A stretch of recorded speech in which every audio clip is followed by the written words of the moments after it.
तर पहा मित्र, आज पाहू आपण कोणत्याही संख्येला अकरानं कसं गुणायचं. तर पहा, लक्ष द्या. काय करायचं, जेव्हा कोणत्याही संख्येला अकरानं गुणायचं असं तर पहिले काय करायचं, शेवटची संख्या, शेवटचा अंक आणि पहिला अंक सत्याला झाली दिला. त्याच्यानंतर पहिला अंक याला साईड ठेवूया, सध्या मला काम नाही. त्याच्यानंतर काय करा, जो शेवटचा अंक आहे त्याच्या अगोदरचा अंक याची बेरीज करा. 5 आणि 3 किती होते, 8 इथे लिहा. त्याच्यानंतर 5 आणि 4 किती होते, 9. आता असंच चालू द्या. 4 आणि 2 6. आता काही राहिलं इकडे नाही, म्हणून हे दोन काय करायचं, आता वापस इथंच मांडा. हे झाले याचे आन्सर. म्हणजे काय आलं, 26,983. समजलं असं तर पुन्हा एक मिनिट पहा याचा भाग. इथं काय करा, काय सांगितलं, शेवटचा अंक आणि पहिला अंक असे असं लिहिलं.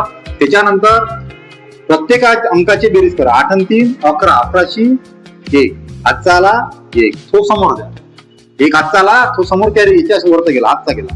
म्हणजे 7 आणि 3 10, 10 आणि 1 11शी 1, हातचा आला 1. 7 आणि 5 12, 12 आणि 1 13, 13शी 3, हातचा आला 1. 5 आणि 5 10, 10 आणि 1 11शी 1, हातचा आला 1. अरे ह्या कुठे पैसा राहील नाही इकडे, इथं 5 आहे, ह्या 5 द्या. म्हणजे काय झालं, 5 आणि 1 6. म्हणजे माझं आन्सर किती आलं, 6,13,118. 6,13,118 हे माझा आन्सर. जर व्हिडिओ आवडला असेल चॅनल सबस्क्राईब करा, लाईक करा, शेअर करा.